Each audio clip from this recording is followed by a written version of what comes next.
السلام عليكم ورحمة الله تعالى وبركاته. أعوذ بالله من الشيطان الرجيم. بسم الله الرحمن الرحيم. சூரா அல் பக்கரா 253வது வசனத்திலிருந்து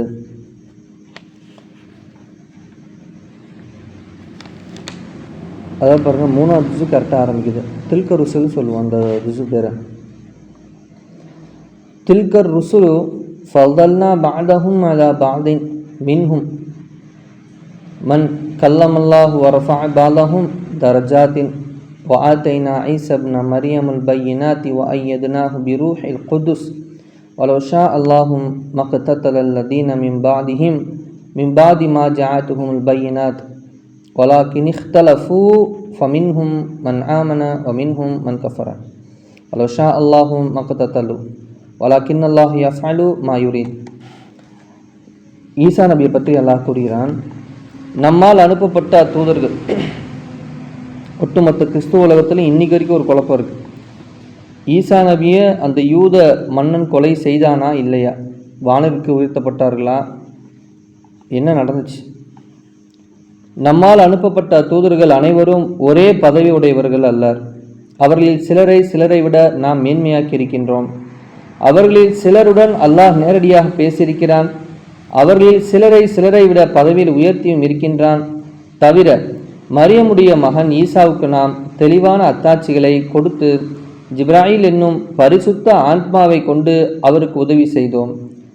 ஒருவருக்கொருவர் சண்டையிட கூடாதென்று அல்லாஹ் நாடியிருந்தால் அவன் அனுப்பிய தூதர்களான அவர்களுக்கு பின் வந்தவர்கள் தங்களிடம் தெளிவான அத்தாட்சிகள் வந்த பின்னரும் தங்களுக்குள் சண்டையிட்டு கொண்டிருக்க மாட்டார்கள். ஆனால் அவர்களோ தங்களுக்குள் வேறுபாடு கொண்டு பிரிந்து விட்டனர். அவர்களில் நம்மையும் நம் வசனங்களையும் நம்பிக்கை கொண்டவர்களும் உண்டு, அவர்களில் அதை நிராகரிப்பவர்களும் உண்டு. ஆகவே அல்லாஹ் நாடியிருந்தால் இவ்வாறு அவர்களுக்கு சண்டையிட்டிருக்க மாட்டார்கள். ஆனால் அல்லாஹ் தான் நாடியவற்றையே செய்வான். ஈசா நபி விஷயத்தில் இன்னைக்கு வரைக்குமே அவங்கள்ட்ட ஒரு சண்டை இருக்கு, பிரிஞ்சிருக்காங்க. நம்பிக்கையாளர்களே, பேரமும் நட்பும் பரிந்துரையும் இல்லாத நியாய தீர்ப்பு நாள் வருவதற்கு முன்னர் நாம் உங்களுக்கு வழங்கியிருப்பதிலிருந்து நன்மை வழியில் நீங்கள் செலவு செய்யுங்கள். இதை நிராகரிப்பவர்கள்தான் தங்களுக்கு தாமே தீங்கிழைத்துக் கொள்ளும் அநியாயக்காரர்கள். பாருங்க, அல்லாஹ் என்ன கூறுகிறான்? யா அய்யுஹல்லதீன ஆமனூ அன்ஃபிகூ மிம்மா ரஸக்னாஹும் மின் கபுலி ஐயஅத்திய யௌமுல் லா பைஉன் ஃபீஹி. பைனா வியாபாரம் பண்ண முடியாது, வலா ஹுல்லத்துன் பேரம் பேச முடியாது, வலா ஷஃபாஅத்துன் அந்த மறுமையில் அல்லாஹ் நிப்பாட்டிட்டான்னு சொன்னால் யாரும் சிஃபாரி செய்ய முடியாது. இப்படிப்பட்ட ஒரு நாள் வர்றதுக்கு முன்னாடியே நீங்கள் என்ன செஞ்சிருங்க, உங்களுடைய அல்லாஹ் அளித்த செல்வத்திலிருந்து செலவு செய்து விடுங்கள் என்று அல்லாஹ் கூறுகிறான். அல்லாஹ் எவ்வித மகத்துவம் உடையவன் என்றால் அவனை தவிர வணக்கத்திற்கு தகுதியான இறைவன் வேறு யாரும் இல்லவே இல்லை. அவன் மரணமில்லா உயிருள்ளவன், என்றும் நிலையானவன். அவனை சிறு உருக்கமும் பீடிக்காது, பெரும் நித்திரையும் பீடிக்காது. வானங்கள் பூமியில் உள்ளவை அனைத்தும் அவனுடையதே. அவனுடைய அனுமதியின்றி அவனிடத்தில் எவராகிலும் யார்தான் பரிந்து பேசக்கூடும்? அவர்களுக்கு முன் இருப்பதை பற்றியும் அவர்களுக்கு பின் இருப்பவை பற்றியும் அல்லாஹ் நன்கறிவான். அவனுடைய விருப்பமின்றி அவனுக்கு தெரிந்தவற்றிலிருந்து எதையும் மற்றெவரும் தங்கள் அறிவால் அறிந்து கொள்ள முடியாது. அவனுடைய குர்சி வானங்கள் பூமியை விட விசாலமாய் இருக்கிறது. அவ்விரண்டையும் பாதுகாப்பது அவனுக்கு சிரமமும் இல்லை. மேலும் அவன்தான் மிக உயர்ந்தவன், மிக மகத்தானவன். இஸ்லாம் மார்க்கத்தில் நிர்பந்தமே இல்லை. ஏனென்றால் வழிகேட்டிலிருந்து விலகி நேர்வழி அடைவது எப்படி என தெளிவாகிவிட்டது. ஆகவே எவர் ஷைத்தானை நிராகரித்துவிட்டு அல்லாஹ்வை நம்பிக்கை கொள்கிறாரோ அவர் நிச்சயமாக அறுபடாத பலமானதொரு கயிற்றை பிடித்து கொண்டார். அல்லாஹ் அனைத்தையும் நன்கு செவியுறுபவன், மிக அறிந்தவன் ஆவான். மீதவங்களை தான் நாளைக்கு படிப்போம். பாருங்க, ஷைத்தான் நிராகரித்து அல்லாஹ்வின் பக்கம் வந்துடணும், இதுதான் விஷயம். அதே மாதிரி மார்க்கத்தில் நிர்பந்தம் இல்லை. இவங்கெல்லாம் கட்டாயமாக இஸ்லாத்தை ஏற்றே ஆகணும் அப்படி ஒரு கிடையவே கிடையாது. அல்லாஹ் தெளிவாக சொல்கிறான் பாருங்க, லா இக்ராஹ ஃபித்தீன். அல்லாஹ் ஆயத்திற்கு சகோதரன் அல்லாஹ் லா இல்லைன்னு அந்த ஆயத்திற்குரிய அர்த்தம் தான் நம்ம பார்த்தோம். ஒரே ஆயத்து, பெரிய ஆயத்து 256 வருது. அவ்வளோ விட முடியும் அநேகமாக. சூரா பக்கரா லா இக்ராஹ ஃபித்தீன். மார்க்கத்தில் வற்புறுத்தலோ கட்டாயமும் கிடையாது. ஏன் அப்படின்னு சொன்னால், கது தபையன ருஷ்த மினல் கை, நன்மை தீமை அல்லாஹ் தெளிவாக்கிட்டான். எது நேரான பாதி எது கெட்ட பாதை நல்லா தெளிவாக்கிட்டான்.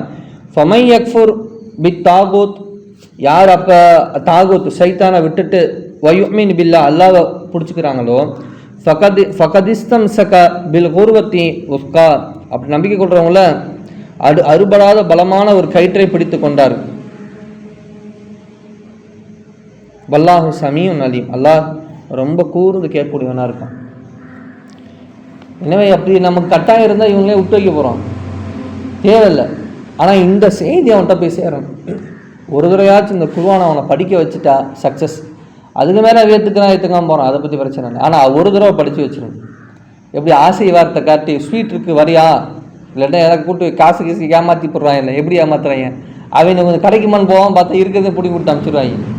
அந்த மாதிரி இந்த குர்ஆனை ஒரு முறையாச்சும் என்ன செஞ்சிடணும், நம்ம வாழ்க்கையில் ஒரு மூத்துக்கு முன்னாடி ஒரு 100 பேர்த்த படிக்க வச்சிடணும். அவன் ஏற்றுக்கிறத பற்றி நம்ம கவலை இல்லை, அவன் ஏற்றுக்காமல் மறுத்துட்டான் அப்படி கவலை இல்லை, படிச்சுட்டானே போதும், விளங்கிடுவானா. படிச்சுட்டாலே விளங்கிடும், குர்ஆனை எடுத்து படிச்சுட்டாலே விளங்கிடும். அதுதான் இங்கே ஒரு லாய்க்கிறாக ஃபித்தி. வல்லா நம்மளும் மூத்தாக்கு முன்னாடி எவ்வளோ பேர்த்துக்கு நம்மளுக்கு களிமா சொல்ல வைக்கணும், சொல்ல வைப்போம்.